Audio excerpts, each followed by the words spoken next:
Grab some coffee, a Mountain Dew, maybe both. A storm is brewing.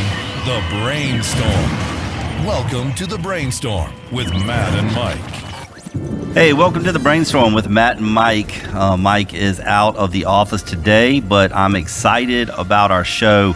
Of course, I say that every single show, as you guys know that are that's watching on YouTube, listening to us on our podcast, or maybe even listen to us live on the radio, 100.7 The Point on Monday mornings. But it's really just a show where Mike and I use our decades of experience and all of the clients that we have over at Splash Omni Media. Just use all of the experiences we've learned over time to really help you maybe avoid some pitfalls, get over some hurdles a little bit quicker, just avoid those speed bumps that every business owner has. Today's show, I have a great friend of mine, a client, and just a marketer. And that's why I love having conversations.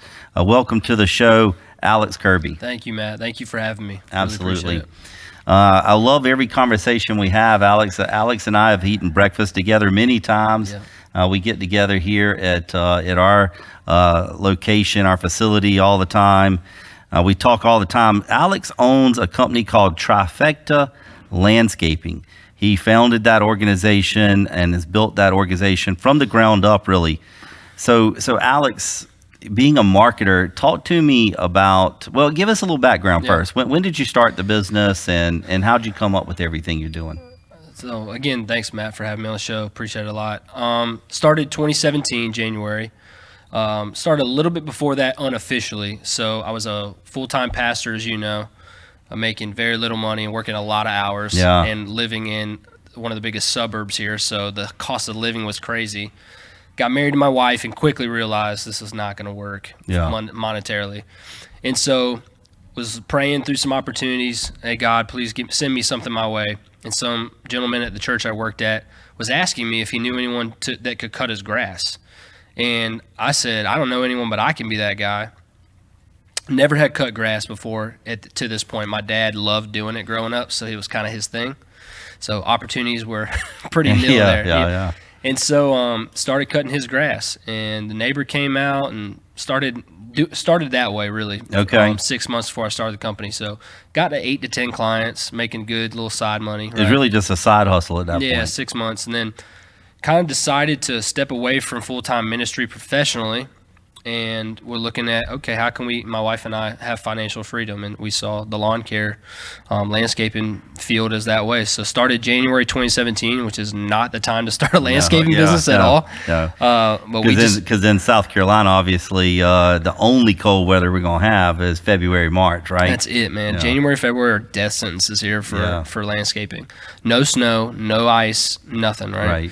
Just dead grass. And the leaves are already up, so leaf removal's done. So started then, God blessed it. I hired my first full-time employee a month into it, and now we're on year 4, and I've got 20 employees now. That's awesome.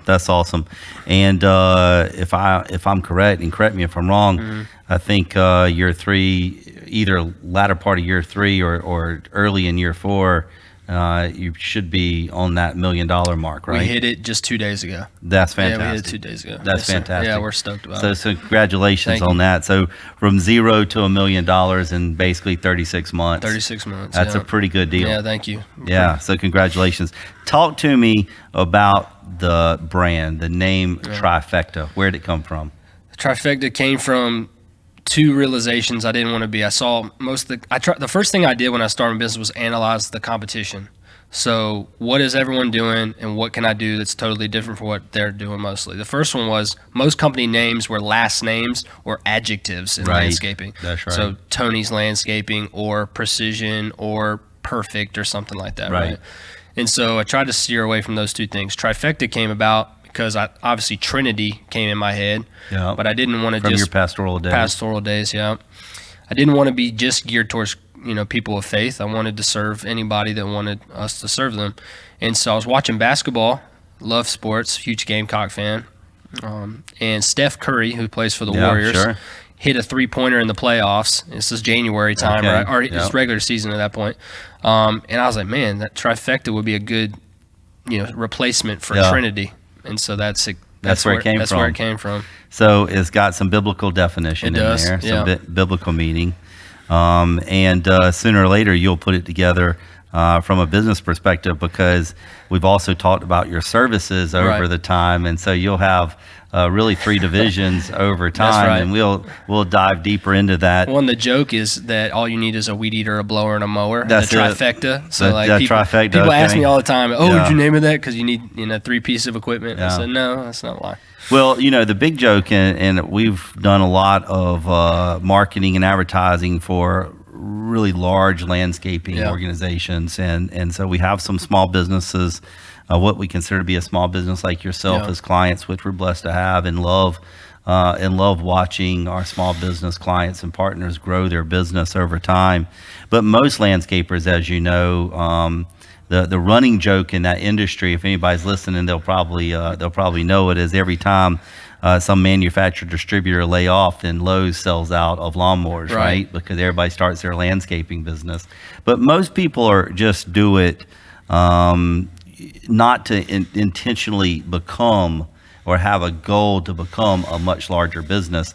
That's your goal. Right. Right. I mean, your goal is not 100%. simply just to have, well, you're up to 20 employees now, but your goal is not simply just to go out and mow, blow, and go. Your goal is to build a really nice, successful organization that's full service, isn't it? 100%. I mean, we really want to become the premier landscaping service in our city here at Columbia, I love it. where one-stop shop. You know what you're going to get every day. You know what day we're going to come. And you know that you can get somebody on the phone. Every service you have. Every yeah. service, right? So we don't just want to be the guys who cut grass, ask for you to leave a check under the mat, and do it that way. And do it that way.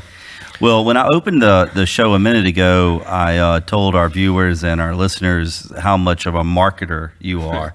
And so I want to kind of revisit that. And one of the things that we kind of glossed over, if you will, Alex, when we were just talking from a marketing perspective, is you said you analyzed your competition from pricing to services to names, is what we were talking about specifically. Right.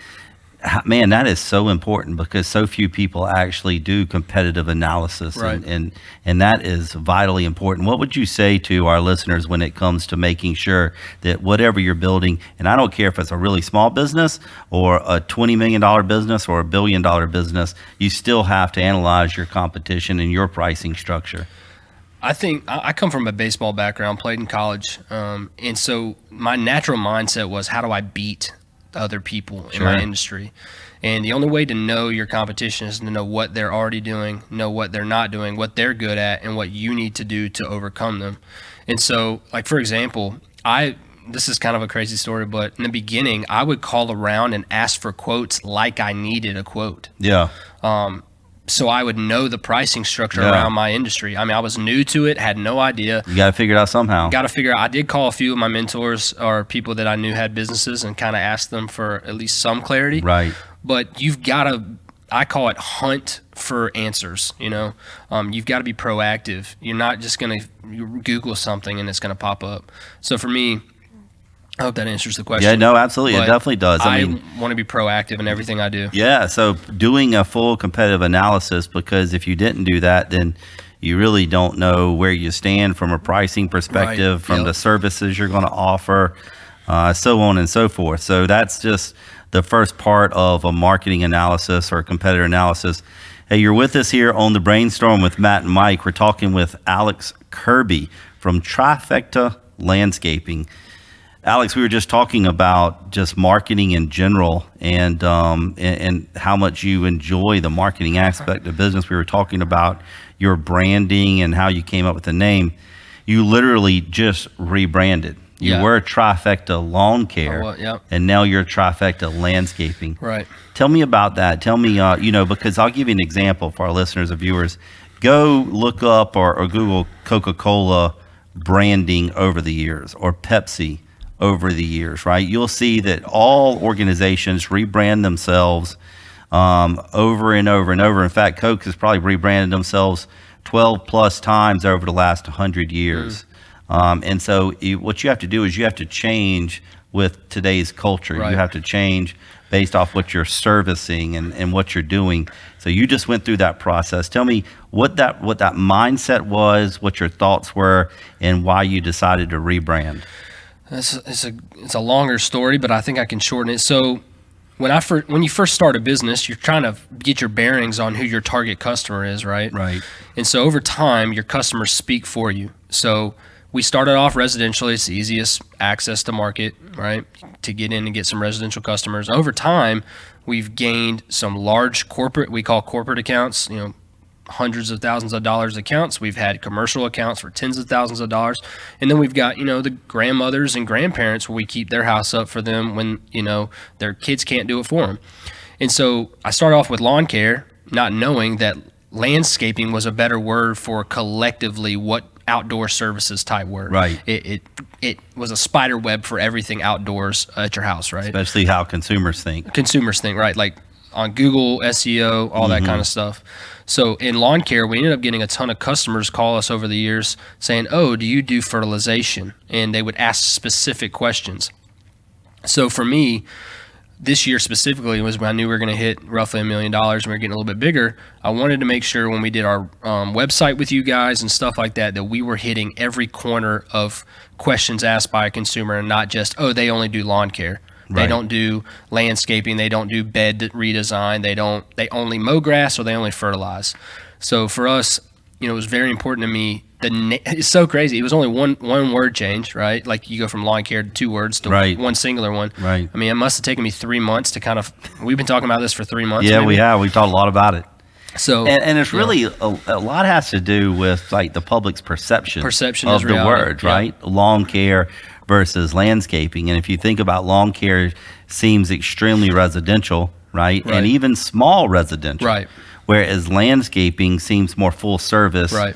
And it gets into the commercial side of things because you have pivoted some, Yeah. you have changed, and are doing some commercial stuff. Right, You're doing some, HOAs as yeah, well? we've got 10 HOAs, Yeah. and we have 4 corporate accounts that are Right. very large accounts, and then we probably do 200 residential accounts. Yeah. So, I mean, that just shows you that because Alex has decided to kind of pivot his company and his target market, Yeah. because the target market's changed and the target market, he wants it to continue to go in the direction that he's already changing to, then landscaping become more prevalent and a Right. more full service term and definition of it. So that's a great story of the need to rebrand. And it took you 3 months. And the reason why it took you 3 months, and I haven't told you this, and I haven't told any of the folks it takes you, but when I say it, you're going to know exactly what I'm talking about.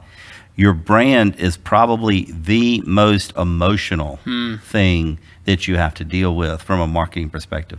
Websites, they can change Right. anytime you want. Print collateral, they can change. Your apparel, I mean, your vehicle wraps, all these things can cause monetary heartache, right? Yeah. On your checkbook of having to change, but they can change. Right. When you start changing your logo, that means that you have to change everything. Yeah, your structure, your Everything. functionality, everything. Everything.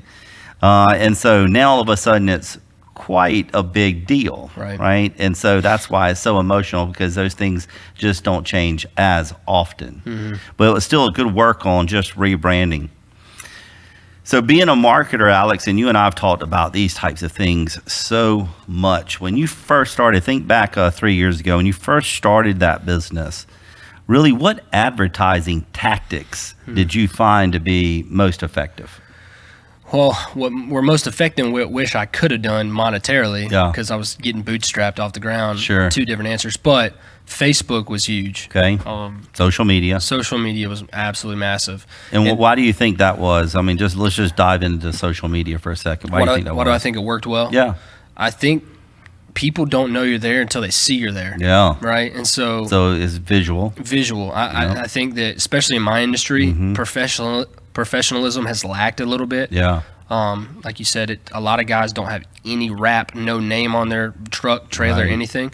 So when just doing those basic things took us to a great place early on with It social puts media. you into a professional level versus the 2 high school kids. I know a guy. I know a guy. Yeah. The 2 high school kids Right. in a pickup truck. Exactly. Chucking a truck is Yeah. the phrase people say. Yeah, that's right. Yeah.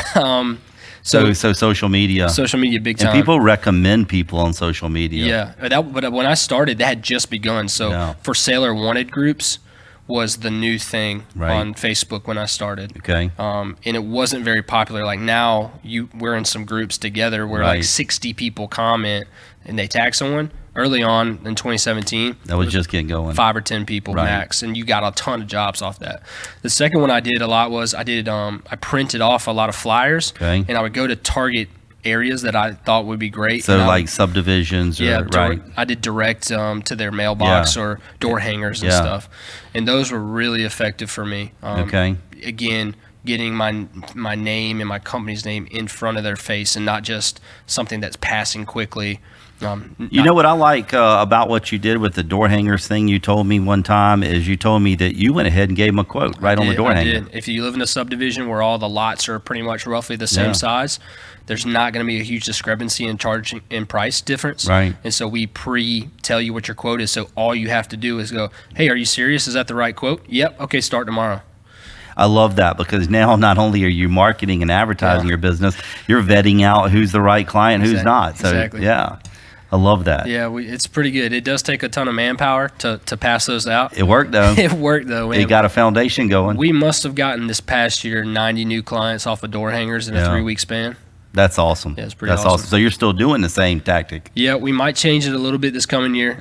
More mailers possibly, so we can more broad. But it's because your business has grown. Right, and target, you can target the route now. And things are different. Now you can do truly, really geographic and demographic targeting. So your list is much more prudent, right? Yep. Whereas you might hit 30, 40% of the subdivision, but you already know that subdivision can afford you, or you already know those people in the subdivision can afford you, that they have the need, and they prefer to have outsourced services. And I think the coronavirus, you really have to pivot a little bit. That's true. And I think a lot of companies thought that they could keep, like we've seen this, how many businesses closed because they didn't offer takeout quick enough. And like restaurants, for example, I don't know how many people want us to come up to their house with a door hanger right now. Yeah, well, that's true. That's something I've thought about recently. All right, so in the world of marketing, how important is a digital footprint like a website? Has it changed over the last 3 or 4 years, or is it the same, or has it gotten even more prudent? Tell me how you feel about the digital footprint where you drive people back to see who you are. This is where you and me connected, because I can't agree more with website. Yeah. I did not have a website my first 2 years. I got a okay website my third year, but I really wasn't pushing people, driving traffic to it at all. It was just kind of a landing spot. Or of an online brochure. Online brochure, yep. It had just enough information to kind of make you understand, but it didn't make you commit, really. Right. Made you want to call us again and be like, "Are you have a lot of questions." This year we got a website with you guys, and man, we've been averaging the exact number of 4 to 6 Google calls a week with not a high budget because we're already full this year. We don't have room to grow. But we're 4 or 6 Google calls. Our analytics on our Google SEO, like searchability, is through the roof. Instead of talking to customers on the phone for 10 or 15 minutes, now we say, hey, you can get all the information on our website. So I save a ton of time on admin. Efficiency and admin. Now you're really starting to speak to, or you should be speaking to the viewers if they're watching or if they're listening, because you have to watch those types of analytics because you shouldn't be using a website just for one-way communication, right? So now you're vetting that out. Now you're using it for efficiency purposes. Right. I mean, we have customers call all the time that see our trailer wraps, and their website's right there. And so if they call, we say, hey, just go to that website you took a picture of. They just take it when we drive by, and you can fill out a form, and we'll get you a quote within 48 hours. That is as simple and fast as we have to talk now, when we didn't have a good website, the whole thing. 10 minutes every time. Another thing too is you just also hit the nail on the head. Like a lot of people, because right now you got a new custom website, not like a template or anything of that nature, and they're significantly more money. Custom website is significantly more money. But what you just explained without saying it in these words really is the fact that when you first start, a template or a small brochure or something might be fine until your business gets to that next level, or you have a goal to go to the next level. So that's what you did. Those first 2 years, you didn't have a website. Then you went into a small template style website, and now you realize, hey, I really don't want to just be a mow, blow, and go or a small landscape. I've hit $1 million. I got more than 20 employees. I'm getting ready to start really pounding the commercial side of things and HOAs and commercial accounts. You're getting ready to start some other types of services, excuse me, over the next couple of years, like irrigation, lighting, and true full landscaping services. So you can see that progression from that no website, template website, custom website. Right. And now as you grow your services, you're already at that next level of website or digital footprint, because you have to drive people somewhere. It's a great conversation that I'm having with a business owner who founded a business, understands marketing, loves the marketing. I love it. I'm talking with Alex Kirby on the Brainstorm with Matt and Mike. Alex, we were just talking about marketing in depth. And we were talking about the websites, we were talking about door hangers, we were talking about social media, but you've already said probably 2 or 3 different times something that I absolutely love, something that we're redoing for you right now, vehicle wraps. Yes. How important is that? Oh man, incredibly important. I got a good story for you on that, if I can share it. Please. We wrap everything we have in terms of the trailers. Now, we don't wrap the vehicles yet, but we are transferring that to box trucks, which we wrap. But couldn't agree and think it's more important. So we had a guy last year that called. It's a 2-year story, which is amazing. Yeah. Said he was on the phone with his wife talking about how the yard had to be redone so they could list their house.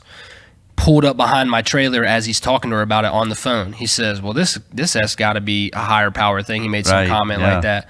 Calls us. We do a significant job for him, a couple $1,000s, something like that, which is great. A good job in landscaping. Really good job in landscaping. Was very happy with it. Never heard from him again. He sold the house. Fast forward to this year, so about 12 months later, we get a call from a guy who says, hey, you did a job for my son-in-law last year. I happen to be the president of an HOA that is a significant size. He said, you guys did great. We want you to come bid it, and now we do that HOA. Wow. So all off a vehicle wrap. And that's all off of one vehicle wrap that happened to be behind, in front of the guy who pulled up. There's many stories like that, but ROI on that ridiculous. It's ridiculously I think the high. wrap costs a couple $1,000. Right, one time. You pay for it one time. Yep. I love vehicle wraps. They're mobile billboards. You've heard that statement, but it's probably the most cost-effective form of advertising you can do, because you pay for it one time and then it drives everywhere. Well, wouldn't you agree? That's why I think the website is so important, because you might pay a nice size fee at the front end, right? But then after that, you pay what is the hosting fee? A nominal hosting fee. You pay a nominal hosting fee, right? And it makes you money for a decade, right? And you can just change it, and it grows with your business, and you continue to populate it with new content, and continue to drive it as a digital footprint. Exactly. No, absolutely. There's something else that you do that I have seen in the landscaping service business. I haven't seen it very often. Right? It's probably, and I haven't ever seen it at the level in which you do, right? As a matter of fact, as you know, your guys was in my subdivision, I don't know, 6 months or so ago, and I happened to be out for a really early morning walk and took a picture of your guys and sent it to you. What I love about your guys is they're all in really cool looking uniforms. Yeah. They don't just have a t-shirt on and out there with jeans or shorts. They literally have full uniforms, and they are popping. They are sweet. Yeah. That was something that I designed before I met you guys, and then we got with you, and you kind of tweaked it a little bit to make it even better this year. Yeah. But that was one of my first big ideas. When I said I did a kind of analyzation, I realized that most of the competition wore jeans and a cutoff t-shirt. Yeah, very unprofessional. But for that industry, it was I don't guess you consider it unprofessional because no one knew any different. Exactly. And so instead of just getting uniforms, I said, how do we make ourselves stand out? If you're in a grocery store and you see it, you're like, I remember seeing that wrap. Yep. It's going to make you psychologically remember us. And so, we do pretty what people call them soccer jersey uniforms. Yeah. People go, hey, I want to order those soccer. Yeah, because they're full sublimated. They're fully sublimated. Yeah. I love it. They're light. They breathe really good. And then we have all the guys match with pants too that aren't jeans. They're a type of actually fishing pants. No one knows. People always ask me. Okay. You know how fishing pants, they're meant to breathe because they get That's wet all the right, time. yeah. So I thought, man, we should get fishing pants. And we've been wearing fishing pants for 3 years. That's awesome. But they look like outdoorsman working Oh yeah, pants. no, it looks great. I'm telling you, when I walked upon them, first thing I saw was the truck and the trailer. I was like, okay, well that's Alex's company, and they're out there and they're working hard. And then I walked behind, and they're in the yard and they're actually finishing up the job, so they're putting things up, and they're probably like, who is this creeper coming up on me like this, wanting to take a picture with me, right? So I took a picture with them and sent it to you. But everything, it works cohesively.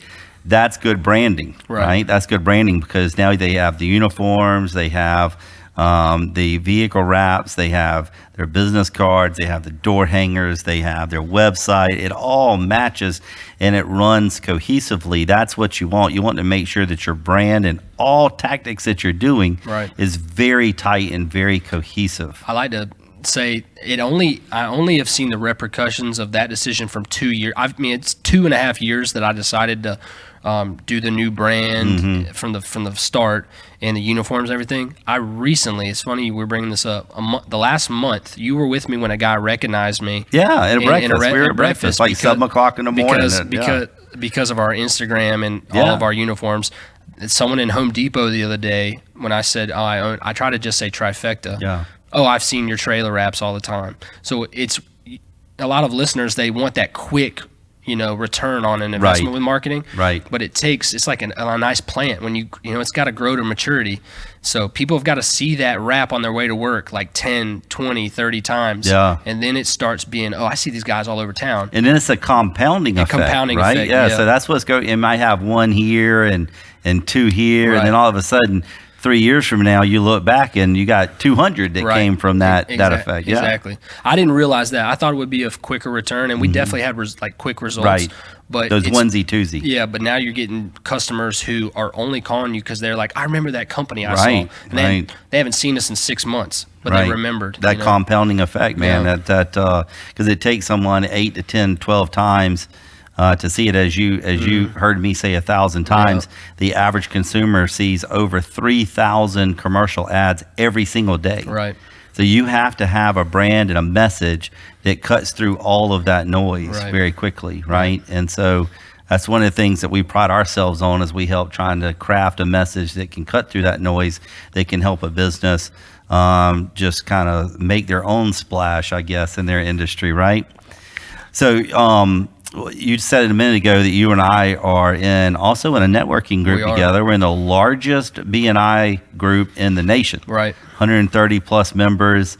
It's awesome. We meet every single Thursday for a couple of hours, and it really, really works. I mean, just this week, our group's passed over $250,000 in business. It works really well. From a landscaper perspective, you got to do pretty good in a networking group like that, especially of that size. How would you recommend networking groups for that grassroots effect? Because most marketers, they want to sell you something. Right. Like most people that do what I do want to sell you TV commercials or radio commercials or digital, right? Whereas, we like to talk full strategy. Right. We like to talk online, offline, grassroots. We want to make sure that you're very involved in everything. Talk to me about that grassroots, that networking.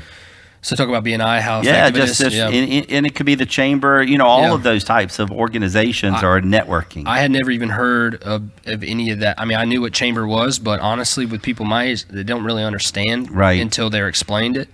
BNI, our group is huge. It's the biggest in the country.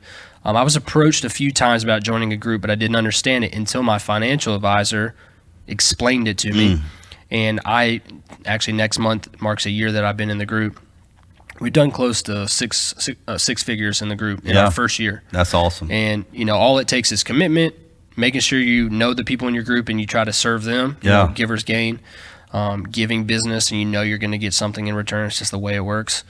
But I cannot stress it more. I have a great story about that. I have a friend in Tampa, Florida, right?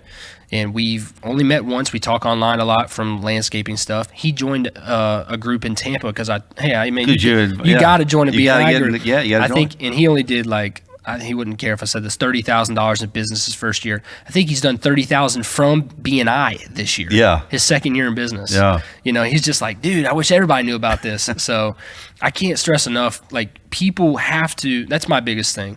You have to be proactive and want to hunt down whatever it is you want. If you want more clients, you've got to go get more clients. They're not just going to come to you because you have a cool shirt. That helps. Visibility helps. But so many people, will talk to me about how do you do this or how do you do that? I'm like, go get it. Go make it happen. And you guys are big on that too. But BNI is a huge part of that because it gives you the opportunity to go and seek out. Oh, I want to go have lunch with this person. Right. So yeah, I've enjoyed BNI. Yeah, you just hit the nail on the head. I mean, first of all, you just made multiple really good points there, Alex, because we strongly believe that you have to be in motion for good things to happen. Yep. You have to be intentional. If you think you're just going to sit back and great things are just going to happen to you, you're just wrong. No. You have to be assertive. You have to be intentional about making good things happen. That's the first thing. The second thing is from a BNI perspective, you're going to get out of things what you put in them. So it doesn't matter if it's the chamber, it doesn't matter if it's Business Networking International, it doesn't matter if it's a different style or a different type of networking group. You're only going to get out of things what you put in them. Yeah. And so be involved.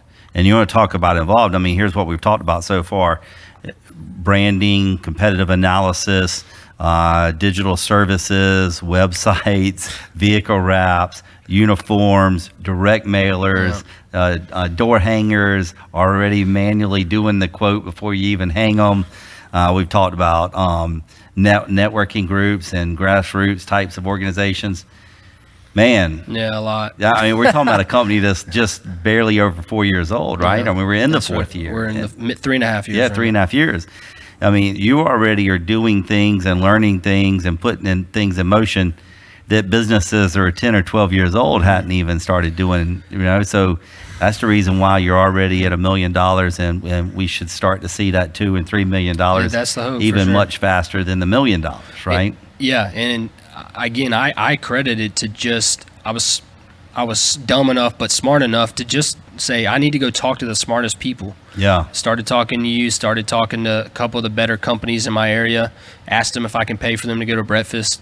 I mean, again, proactive. I don't think I read a book that made me a genius or anything like that. It was simply, who's the smartest in marketing? Who's the smartest at this? And what can I glean? What can I learn from that's them? right. Yeah. I absolutely love that. We're talking with Alex Kirby from Trifecta Landscaping on the Brainstorm with Matt and Mike. And really today's show is all about from online to offline to grassroots marketing, a small business perspective. You can learn a lot if you watch this or listen to this show. And the very next thing that I have on my notes to talk to you about is the exact same thing you just brought up. I wrote down right there on my notes, Alex, I wrote down mentoring. You literally just said it. How important is that, especially in an upstart type of business? And I don't care if you're 20, I don't care if you're 40, I don't care if you're 60. You should always be mentored by someone, and you should try and start mentoring once you get to a level in which you feel like you can. And it's not always for the person who is needing to be mentored. Sometimes the blessing is for the mentor as well. Right. And so that's a very cool thing. So talk to me just a little bit about some of the information that you've been able to get from some of your mentors that you have out there. Man, that's probably been the biggest thing that I've been thankful for in business. It's been people who've given me their time. Because, again, I played baseball my whole life, was able to play in college, all that good stuff. And that taught me, the importance of a coach, right? Yeah. And when I started my business, the one thing I didn't want to do was be headed towards a wall, and I didn't realize I needed to make a left or a right turn. And a mentor, that's what they do. Hey, I've already hit this wall before. When you're about to get there, I see it coming. You don't see it. You have blinders on. But you need to take a left turn right now. Right. Or, hey, pump the brakes, right? And so, I've got people who speak into my life about finances, people who speak to me about marketing and advertising, people who speak to me about health and business, how to scale responsibly. Right. Because there's growth and then there's bad growth. Oh yeah, absolutely. If you can't service the people you have, then don't go start trying to get more, because you're going to make everybody bad. Right.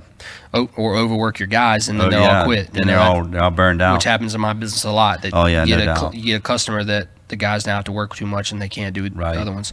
But so mentorship is super key. I mean, even if it's just a once a month, once every 2 months conversation, but that person needs, and you have to be transparent. So on my end, I try to tell my mentors, hey, here's really what's going on. Yeah. I feel like if I'm hiding something, that they're not going to be able to give me the true answer I need. So I encourage people all the time, lay your cards on the table with the person you're entrusting. Don't hold a couple back as wild cards. Yep. Let them see it, and don't be afraid for them to pick at your business. You're young. I'm 28 years old. Right. I don't know a ton. I barely know anything. I've scratched the surface. But people who do know, if I can get a little bit of their wisdom and apply to my business, to me it's rocket fuel. Right. Like it's gonna, I could probably naturally make my business grow a little bit over time, reading books and stuff. But with the wisdom of other people who've already been there and done it, and then adding in the stuff that I'm doing on my own, to me, it's just rocket fuel. Yeah, when you can leverage other people's experiences, then you're getting a firsthand account of what good wisdom is. Right. One of the things I really like about you, Alex, is the fact that you're only 28, and you already are understanding and learning things that is taking people sometimes never to understand. One of John Maxwell's favorite quotes, and that I've used many times, is "Be a river, not a reservoir." And so I love the fact that you're learning from others, and you're also learning from mistakes, and not it doesn't always have to be a mistake, but you learn what was good too, what you did good. But the cool thing about it is you're also not a reservoir, because you also produce a podcast. I do, yeah. And you have a ton of other landscapers that subscribe to your podcast. Right. And listen to advice that you're then picking up, learning from good, bad scenarios, and you're passing that on to all of that, literally thousands of people across the country that's also wanting to take a landscape business, whether it's 1 year, but some of these landscaping businesses have been in business 10 or 15 years, and here you are at 28. And the reason is because you've been so intentional about making things happen that you've been able to learn a lot, and now you're wanting to allow that information to flow through you to these others. Talk to me about your podcast and the success and everything that you got going there. Yeah, thanks for letting me share this. Started a podcast in January. It was called the Trifecta Podcast, but we just rebranded that to down to business, to be more business focused. Okay. I had a lot of guys reaching out to me saying, how did you do this? Simple stuff. Right. Like, how did you get the idea for the uniforms? Yep. And at first I was kind of flabbergasted by the simplicity of the statements, but again, lack of information brings lack of results. Right. And so pastor's heart in me wanted to be able to teach that without having to do it 10 times a week for 45 minutes on the phone. I just didn't have the time to do that. Right. So podcast and running your own business. And running my business, right. So naturally a podcast where I can record those answers and say, here you go, here's a link to that quickly, was a natural step for us. So we started that in January. We've had about 13,000 listens. We do weekly episodes, so a few hundred a week. It's nothing crazy right now, but it's not bad. We've been pretty pleased with the results so far. Yeah, no, absolutely. It's been consistent at least, and starting to take off a little bit lately is why we rebranded it. But again, that's business simplicity focused. How to use QuickBooks, how to get a software that works for you, a CRM. Yep. How to hire somebody, just basic questions. Nothing, I don't feel like I don't need to speak on too high level stuff. I don't want to sound like a buffoon because I'm not even close to being at that place. But it's just, here's some good answers to questions that maybe you've always got a lot of opinions and not facts. Sure. This works. Google works, period. There is you cannot argue that Google works. Right. So here you go, you have to have an accounting software to know if you're making money. So that's the simplicity. And you also said CRM. CRM. I mean, in my opinion, one of the things we didn't talk about that I know you do, and I know I know Chris is on your staff, just Yep. kind of serves as your marketing director Yep. and does a great job there. Alex mentioned CRM, and I know that if you have listened to some of our shows, you've heard us say CRM. You've heard us say marketing automation, those types of things. If you are not communicating with every past customer that you have and current customer you have, believe me, your current customers will become past customers very soon. Yeah. You absolutely have to communicate. Right. That's the number one. That's the number one thing to success. That's the number one element to a success relationship: communication. Try to have a marriage. Try to have a friendship. Try to have a business partnership. Try to have a client business relationship without good communication. It is a recipe for failure. Right. No doubt about it. And it's in that you talked about earlier how you have to kind of scale yourself as your business grows, like take it the next step, right? I had to do the same thing with that. In the beginning, texting was the only way I communicated with my customers because I didn't have time to answer the phone and cut grass. Right. Then you hire somebody, and now you take it the next step. You start emailing them. Yep. And then you get a CRM where you can automate it a little bit, make it a little more professional. Yep. Let them click on an approval for a quote instead of having to mail it in. Right. So yeah, I think all that stuff's important. So the podcast, yeah, it's Down to Business with Alex Kirby. It's on Apple and all that stuff, and it's really good for the trades and lawn care guys, landscapers. Yeah, that's awesome because they actually can listen to it while they're doing business, right? Exactly. And so that Exactly. makes it really nice. Right. We do a lot of business with Alex, especially in the promo and apparel side of our business called Brand Buzz. And Brand Buzz helps them with their uniforms, helps them with things like net gaiters. And, Just got those ordered today. Okay, fantastic. Just different things of that nature that landscapers would most likely use on a regular basis. But Alex, it has been awesome to have you on our show and just talk about marketing a small business. Bringing a small business from $0 to $1 million in 36 months. But really, I like just talking marketing, Me as too, you know. man. Yeah. And you do too. I love it. And so we have a lot of fun when we get together and start talking about what works and what doesn't work, and why something might work or why something might not work. And it's always been a lot of fun. I think we were just together just a couple weeks ago, I think. I think last Wednesday or Thursday. Yeah. Okay. So even a week ago. Yeah, a week ago. Yeah. And so congratulations on the rebrand. I'm excited for you with the landscaping. And I'm also just excited to see where the landscaping lighting is going in your business, the irrigation side. Yeah, 8 months away probably from that. That's fantastic. So check them out. One of the things I really love about their website is trusttrifecta.com. Easy. Dude, it's a action statement as well, not just the name of a website, right? Right. Check out their reviews. They have stellar reviews. They do such a great job. So trusttrifecta.com, Alex Kirby with Trifecta Landscaping. And so, man, it's been an awesome time. Any last words? How we can get in touch with you other than your website? 803-422-0257 is the number. Okay. Alex at trusttrifecta.com. And your Facebook, email. Facebook page, obviously. Trifecta. Have you changed it to landscaping You yet? know what? We haven't. Got to get I that done. to do it today. Yeah, I noticed it because Yeah. I actually just referred you to someone on social media. I think you might have seen it. I did. And it's still Trifecta Lawn Care, right? Change it. We got to get that changed this afternoon. I didn't realize that, and I haven't changed the Instagram either. Yep. Trusttrifecta.com, Trifecta Landscaping, Alex Kirby, thank you. You guys, thank you for listening. Go to the brainstormradio.com to check us out on our podcast and our YouTube page. Have a great day.